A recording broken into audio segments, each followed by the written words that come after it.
Today, we're diving deeper into the pace of modern life and the quiet cost it's having on our closest relationships. We live in an age of constant notification pings, vibrations, banners sliding across our screens. And yet, despite all this connection, many of us feel lonelier, more distracted, and less present with the people who matter most. Recently, the Princess of Wales, Catherine, raised the alarm about something researchers call technoference, the way our devices interrupt real-life moments and erode emotional bonds, especially between parents and children. Her core message is simple but powerful. Put down the phone. Look your child in the eye. Truly listen. We've all seen it. Families sitting together in a restaurant, on the sofa, even at the dinner table physically side by side, yet miles apart, each person scrolling in their own digital bubble. On its surface, Catherine's message is compassionate and uncontroversial. Of course, we should be more present with our kids. Of course, we should reconsider how often we choose a screen over a human being sitting right in front of us. But the timing of this message and the way it's being amplified invites a deeper question. Is this just a caring mother and future queen consort offering guidance, or is it also part of a carefully crafted royal strategy? As we pull on this thread, it starts to reveal a much bigger tapestry, one that exposes not just our relationship to technology, but the monarchy's relationship to truth, image, and connection. The Princess of Wales has positioned early childhood development as her signature cause. The campaign around it is warm, polished, and carefully photographed. Soft lighting, laughing children, relaxed parents, and Catherine herself framed as calm, empathetic, and approachable. The message is that we need to reclaim our attention from screens in order to strengthen our families. It's a message that's very hard to argue with. Who's going to stand up and say, "No, actually, I think parents should be on their phones more"? But that's exactly why it's worth asking. Why this message, and why now? Concerns about screens, social media, and children's mental health are not new. Psychologists and educators have been sounding that alarm for years. Yet suddenly this issue is placed centre stage by the palace and pushed as a defining theme for the Princess of Wales. The royal household is famous for its strategic timing. Very little happens spontaneously. Announcements, campaigns and causes are rolled out like chess moves, deliberate, calculated, planned months in advance. A soft focus campaign about family connection does more than raise awareness. It sets the tone. It gives the media something positive, comforting, and safe to talk about. It creates a narrative of stability. Look, here is a devoted mother, a modern royal, focused on what truly matters, children and families. It's like background music playing under the louder, messier headlines. But context matters, and the context here is important. This gentle message about connection is rising to prominence at a time when the monarchy is dealing with internal fractures and unresolved scandals. So we have to ask, what else is happening behind the scenes that this campaign might be conveniently overshadowing? The royal family is often sold to the public as the ultimate symbol of unity, continuity and tradition, a family that has endured wars, abdications and social change. They appear on balconies, walk in formation at ceremonial events, and pose together for Christmas cards as if they're a model of togetherness. But the reality, which the public has seen unfold over decades, tells a very different story. This is a family marked by high-profile divorces, tense sibling relationships, public affairs, and deep estrangements. Parents, children, brothers and sisters have repeatedly struggled to stay connected under the weight of duty, expectation and scrutiny. And that's where the irony begins to cut through. Here is an institution encouraging the world to connect more deeply with their loved ones, to put down technology and be present, while its own internal relationships have visibly fractured in ways that have nothing to do with phones or screens. We are being told to reduce technoference at home, but the barriers inside the royal family go far beyond missed calls or unread messages. They're rooted in unspoken rules, emotional distance, rigid hierarchies, and centuries-old traditions that prioritize duty over genuine closeness. So it's fair to ask, can a family that seems so divided, so guarded, truly be the moral authority on connection? Again, the advice itself is not the problem. Telling parents to be more present is good advice. But when that advice comes from an institution that appears unable or unwilling to apply the same principles to its own relationships, it feels less like wisdom and more like performance. Sometimes the loudest silence isn't a family ignoring each other on their phones. It's the silence between brothers who no longer speak, between relatives who share blood but not trust. Before connection can be preached to the world, maybe it has to be practiced at home. If we step back even further, we see another layer, the role of distraction in public life. In nature, distraction can save a life a predator looks one way, while the prey escapes another. In public relations, distraction serves a similar purpose. Move the public gaze away from something damaging and toward something soothing. Catherine's campaign on technoference and early childhood development is serious and meaningful on its own. But it also arrives in an environment where uncomfortable royal stories refuse to disappear. The unresolved questions around Prince Andrew and his associations. Ongoing criticism about how Meghan and Harry were treated. Lingering concerns about transparency, accountability, and privilege. These stories don't fit neatly into the image of a gentle, caring, modern monarchy. They threaten the carefully curated brand. So, what does the palace do? It doesn't always confront those crises head-on. Instead, it elevates narratives that are safe, emotional, and family-focused.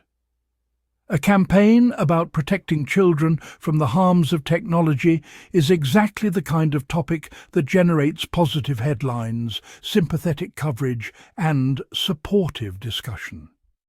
It casts the Princess of Wales as thoughtful, forward-thinking, and deeply concerned about the next generation far removed from the dark clouds of scandal that hang over other members of the family.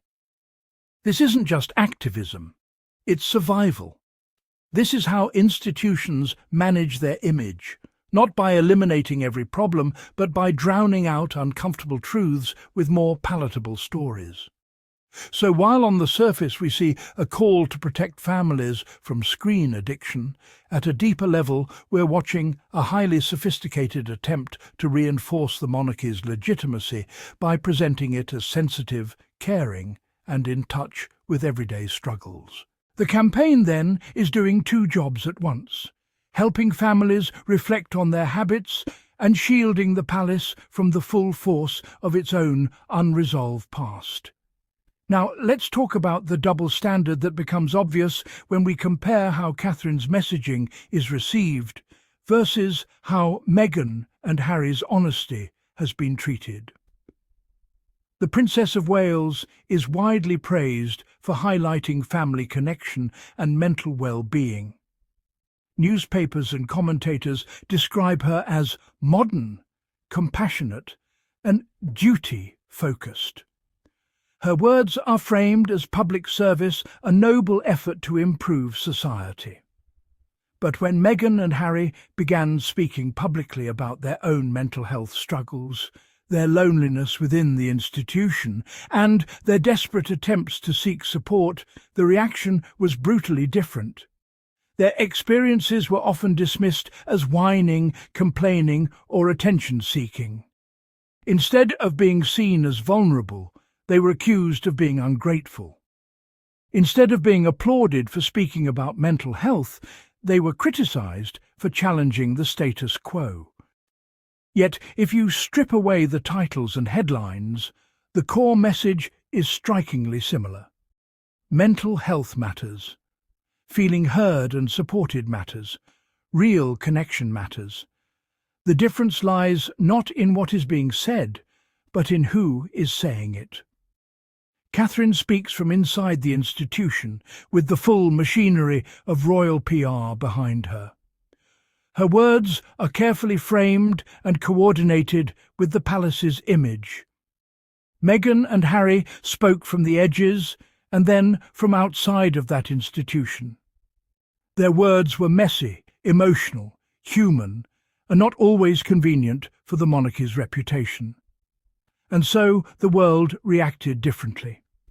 Kate's message was framed as responsible, elegant, and in the public interest. Meghan's message was often depicted as rebellious, divisive, and self-serving. This exposes a deep bias in how we interpret stories from royal figures. We tend to be more comfortable with polished, controlled conversations about suffering than with raw, unfiltered accounts that challenge existing power structures. We say we want honesty and mental health awareness. But when someone's truth disrupts a beloved institution, suddenly that honesty is too much, badly timed, or disloyal. Who delivers the message and how they fit into the establishment often matters more than the message itself. When Harry and Meghan stepped back from royal duties, it was widely portrayed as a dramatic exit, a betrayal, or a breaking of tradition. But at its core, their decision was about seeking real connection and mental safety in a system that, by their own accounts, made both extremely difficult. They talked about intense pressure, about feeling unsupported, about the painful gap between the fairy tale image and the harsh private reality. Their move wasn't wrapped in glossy PR. It wasn't rolled out as a campaign. It was a messy, complicated human decision to step away from a structure they felt was damaging and to try to build a life rooted in authenticity. In doing so, they voiced feelings that many ordinary people share but rarely say out loud. I look like I have it all, but inside I'm drowning. I'm surrounded by people, but I feel completely alone. I'm playing a role and it's killing me. Even within the literal walls of a palace, Harry and Meghan showed that you can feel deeply isolated. Their story disrupted the magical narrative of royal life and forced the world to confront the emotional cost of maintaining perfection for public consumption. Their honesty was painful, but it served a purpose. It pulled back the curtain on the machinery behind the image. It revealed how unhealthy it can be to prioritize optics over genuine well-being. So, as we applaud the renewed focus on family connection and well-being, we can't erase the contributions of those who first dared to speak about the pain lurking behind royal smiles. Their truth is part of this story too. Their courage helped expose the gap between the public performance of connection and the private reality of disconnection. And that brings us back to where we started. Catherine's warning about technoference. Yes, it's an important message. Yes, it's worth listening to. But it's not enough. Putting phones down will not fix unspoken resentments. Deleting an app will not heal decades of emotional distance. Limiting screen time will not resolve scandals, racism allegations, or institutional failures. The royal family's disconnection doesn't come from technology. It comes from unresolved conflicts, rigid expectations, a lack of emotional transparency, and a culture that often values image over authenticity. That's not unique to the monarchy. It's just more visible there. Many families around the world struggle with similar patterns, keeping secrets, avoiding difficult conversations, prioritizing appearances over truth. But that's why authenticity has become the new currency. People are less and less satisfied with polished statements and staged photos. They want to see real growth, real accountability, and real attempts at healing. A campaign about connection feels hollow if the people behind it appear unwilling to practice that same connection with each other. True connection means being honest, even when it's uncomfortable, listening without immediately defending your image, showing vulnerability instead of hiding behind a role, choosing repair over silence. It's not about being perfect, it's about being real. Nature shows us this all the time. Relationships thrive when there is movement, adaptation, and reciprocity. They wither when they are rigid, one-sided, or purely cosmetic. In the end, it's not the branding, the speeches, or the photo ops that define any family, not even a royal one. It's the truth of their relationships when no cameras are around. It's whether they can sit in a room together and be honest, open and present. So yes, Catherine's message about protecting families from the distractions of technology matters.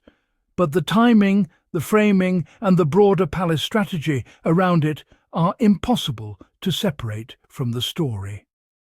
While the royal family works hard to manage narratives and protect an image of calm continuity, Harry and Meghan, whatever you think of them, continue to live more visibly in their truth. They raise uncomfortable questions, advocate for real human issues like mental health and racism, and model a different kind of connection. Imperfect, controversial, but undeniably authentic. In the long run, it may not be the most polished storyline that wins people's trust. It may be the one that feels the most honest. Because at the end of the day, it isn't the fairy tale image that defines us. It's the courage to face what's really happening in our families, one honest moment at a time.